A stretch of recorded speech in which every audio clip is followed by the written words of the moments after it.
Hello lovely people, today we're off to Bletchley Park, which nowadays is famous as the top secret home of the quiet genius codebreaker from World War II, and more recently was saved from utter dereliction by Professor Sue Black and others.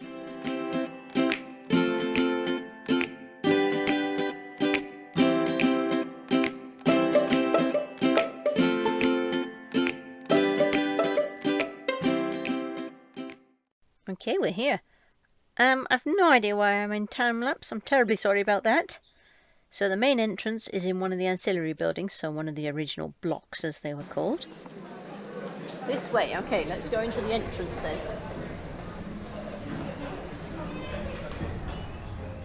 And there's a great display here in the visitor centre all about the history of the place, and then activities to join with and codes to try and break and so on.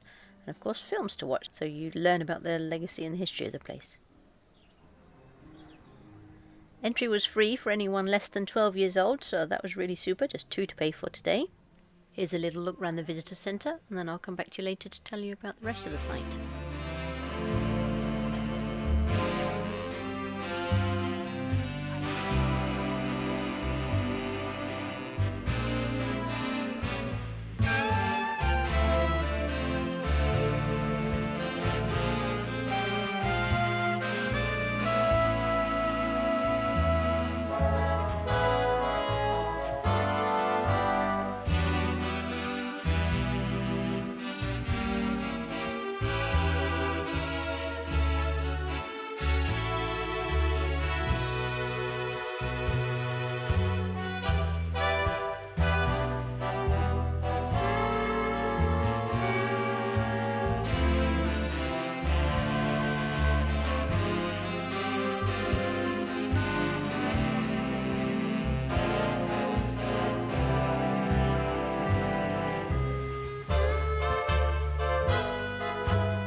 Okay, take a seat, audience members, please.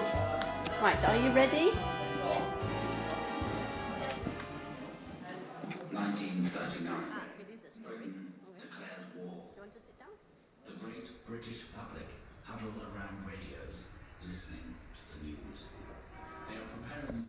And then you wander out of this first block, and you're in the beautiful grounds of Bletchley Park Mansion itself.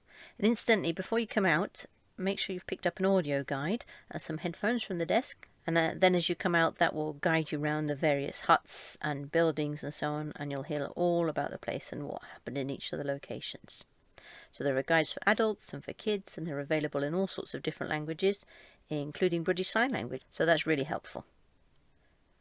So anyway, follow your map and your audio guide, and you'll find out all about what happened in each of the buildings and the huts and the mansion itself and the various rooms and so on.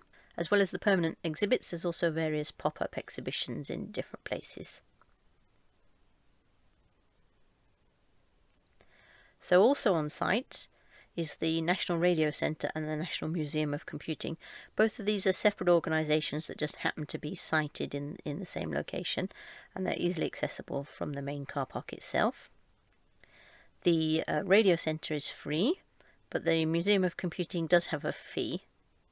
But it also has bookable, organised tours, and actually is home to the world's largest collection of working historic computers. It opens Tuesdays to Sundays and bank holidays. But it's not just working replicas of the bomb and Colossus and so on, which shortened the Second World War. But there are also 50s and 60s and 80s huge room-sized computers here, as well as a modern air traffic control behind the scenes virtual airport display, and the NPL Technology of the Internet Gallery. So lots of different things to see here as well. So what did we think? Well, it's a mind-bending sort of place, really. I've actually been here once before.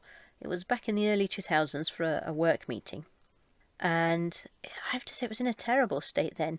We got to see a lot of the huts and the equipment and so on, as it had been left at the end of the war and then perhaps shifted around or tidied up as various training schools used the buildings. We actually got to all park in front of the mansion, and we had the conference dinner in the library. You know, it was really startling back then what had become of such an important site. But I guess it was one of the most top secret places, and the people who worked here were fantastically tight-lipped about it. So for a very, very long time, it's amazing really that they managed to stay that secret about it.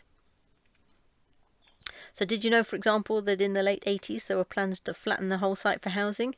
It's certainly surrounded by modern housing now. Luckily, in 1991, the Bletchley Archaeological and Historical Society decided to form a committee to try and save the place. And in 92, Milton Keynes Council was persuaded to declare the whole area a conservation area. And at that sort of time, this is where Professor Sue Black comes in. In 2003, she started raising awareness about the site, firstly through a blog, when such things weren't common, but then she's a great poster girl for unconventional computer science profs. Then using Twitter and Facebook again when those things were only just taking off.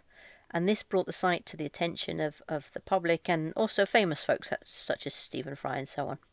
Anyway, if you want to read a lot more about her campaign and things like getting stuck in a lift with Stephen Fry, there's a link to her book, Saving Bletchley, in the description below. Then eventually in 2009, after all this awareness raising, some National Lottery Heritage funding was won, and that started the efforts to bring the significance of this place to the masses in earnest. Anyway, having been here over 15 years ago, it's absolutely wonderful to see this place as it is today, and with plans to further protect its legacy whilst making sure they're spreading education and knowledge about how much we owe those that worked here and that have stayed quiet for so long. This place is by its very nature and its legacy obviously nostalgic, but you have to remember it was also the birthplace of modern computing. So it's not just about that nostalgia, but it's also about trying to bring education, and it's very family friendly with all the sort of facilities you need, cafes and play areas and those sort of things, to try and make the visit really stimulating for the kids to get involved. So we definitely recommend it. Anyway, we hope our summary's been helpful. If so, you know what to do. Give us a thumbs up and do hit the subscribe button. And for today, it's bye for now.